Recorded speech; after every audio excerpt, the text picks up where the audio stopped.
देखो, एक बड़ी अपडेट सामने आई है कि ईरान अपनी राजधानी जल्दी चेंज कर रहा है। अब तक ईरान की राजधानी थी तेहरान, लेकिन अब जो नई राजधानी बनेगी वो बनेगी ईरान की मकरान सिटी। अगर आप मकरान सिटी की लोकेशन देखोगे तो वो बिल्कुल एग्जैक्ट उस चाबहार पोर्ट के पास है जो कि इंडिया ने ईरान में ले रखी है, और इसी लोकेशन का फायदा अब इंडिया को होने वाला है। खासतौर पर रशियन मीडिया इस बात को ज़्यादा शेयर कर रहा है, इन एनिमेशंस को शेयर कर रहा है कि जो ये ईरान अपनी राजधानी कैपिटल शिफ्ट कर रहा है तेहरान से मकरान की तरफ, ये इंडिया के लिए एक गोल्डन अपॉर्चुनिटी लेकर आएगा। रशियन मीडिया तो यहाँ तक कह रहा है कि अब मुंबई से मकरान, मकरान से सेंट्रल एशिया होते हुए मॉस्को, मॉस्को से सेंट पीटरबर्ग होते हुए यूरोप तक का जो बिजनेस है अब भारत इस नई कैपिटल के जरिए कर सकेगा। लेकिन अभी आपके दिमाग में होगा कि रशिया इस चीज को इतना प्रमोट क्यों कर रहा है? कैपिटल शिफ्ट तो ईरान कर रहा है, एडवांटेज उसका इंडिया को हो रहा है। दरअसल वो इसीलिए क्योंकि रशिया नहीं चाहता कि जो इंडिया अपना आईमैक कॉरिडोर बना रहा है, जैसे हम मुंबई से चाबहार पोर्ट, चाबहार से सेंट पीटरबर्ग, मॉस्को की तरफ ये रूट बना रहे हैं अपना, ठीक वैसे ही मुंबई से मिडिल ईस्ट और वहाँ से इजराइल, और इजराइल से हम यूरोप तक आईमैक कॉरिडोर के थ्रू ही कॉन्टैक्ट करना चाहते हैं। और रशिया नहीं चाहता कि जो ये इंडिया का आईमैक कॉरिडोर है वो प्रोजेक्ट सक्सेसफुल हो। यूएसए आईमैक कॉरिडोर को पूरा सपोर्ट कर रहा है, लेकिन ईरान और रशिया इस कॉरिडोर के हक में कतई नहीं है। और वही आईमैक कॉरिडोर का ही ये नतीजा है कि अब ईरान ने इंडिया की तरफ एक डायरेक्ट मैसेज भेजा है कि इंडिया आप आईमैक छोड़िए, आप हमारे रास्ते यूरोप के साथ बिजनेस करिए। और जो ये राजधानी ईरान ने शिफ्ट करी है ना, इससे इंडिया के लिए और भी बहुत सारे रास्ते खुल गए। मान लीजिए हम अब वहाँ से डायरेक्ट मुंबई तक की कोई तेल की पाइपलाइन समंदर के रास्ते बिछा सकते हैं, इंटरनेट कनेक्टिविटी में हमें मदद मिल सकती है। ऐसे बहुत सारे एडवांटेज हमें आने वाले समय में मिल सकते हैं। आपको चाबहार पोर्ट के बारे में बता दूं, चाबहार पोर्ट ईरान में है और इसका ज़्यादातर एक्सेस इंडिया के पास है, क्योंकि इंडिया ने ईरान से इस पोर्ट को तकरीबन 10 साल के लिए लीज पर लिया है। अब आपका सवाल होगा कि 10 साल के बाद क्या होगा?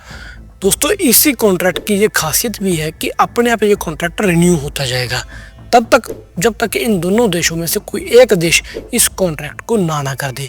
मतलब कि अगर अगले 10 साल के लिए हमने रिन्यू करना है तो हमारी गवर्नमेंट को बैठने की बात करने की जरूरत नहीं, ऑटोमेटिकली ये जो डील है वो रिन्यू हो जाएगी। लेकिन यहाँ पर एक दिक्कत है दोस्तों, जिस तरीके से अब डोनाल्ड ट्रंप इलेक्ट होकर यूएसए के प्रेसिडेंट बने हैं और इजराइल जिस तरीके से ईरान के ऊपर अग्रेसिव हो रहा है, तो हो सकता है कि आने वाले समय में ईरान के जो हालात हैं वो खराब हो जाए। और यहाँ तक खबरें आ रही हैं कि इजराइल कोशिश कर रहा है कि ईरान का तख्ता पलट ही हो जाए। लेकिन क्या ये भी लगाए जा रहे हैं कि जिस तरीके से डोनाल्ड ट्रंप ने मिडिल ईस्ट की जो कंट्रीज है इन सब में शांति स्थापित करने की कोशिश करी, इजराइल के साथ उनका टाई अप बनाने की कोशिश करी, तो हो सकता है कि वो ईरान को भी ये बात समझा दें, चाहे सख्ती से या फिर प्यार से, जैसे भी, कि इजराइल के साथ रिश्ते सही करो, जो आप ये प्रॉक्सी वार छेड़ रहे हो उनको ना छेड़ो। तो अगर इन दोनों देशों के जो रिश्ते हैं वो अच्छे होते हैं तो इसका एडवांटेज भारत को ही मिलेगा, क्योंकि उतना ही ईरान स्टेबल रहेगा। और स्टेबल ईरान भारत का जो बिजनेस रूट है थ्रू रशिया टू यूरोप, इन देशों में वो सेफ रहेगा। अब बात कर लेते हैं कुछ उन फायदों की जो राजधानी शिफ्ट होने की वजह से इंडिया को मिलेंगे। पहले भी जैसा मैंने आपको बताया कि हम डायरेक्ट तेल गैस पाइपलाइन बिछा सकते हैं समंदर के रास्ते। पाइपलाइन नहीं बिछानी तो बकायदा कार्गोस के through direct capital to capital business हो जाएगा। दूसरा, अगर इजराइल और ईरान के रिश्ते सुधरते हैं, हमारा ये तो कॉरिडोर है जो ईरान होके जा रहा है, ये तो सक्सेसफुल हो ही रहा है, लेकिन जो हमारा नॉर्थ साउथ कॉरिडोर है एक, वो सक्सेसफुल हो जाएगा, हमारा आईमैक कॉरिडोर है वो सक्सेसफुल हो जाएगा। और इतने लंबे समय के बाद जो पाकिस्तान ने हमें ब्लॉक कर रखा है, उसके बावजूद हम रशिया के साथ थ्रू रोड बिजनेस कर सकेंगे यूरोप के साथ।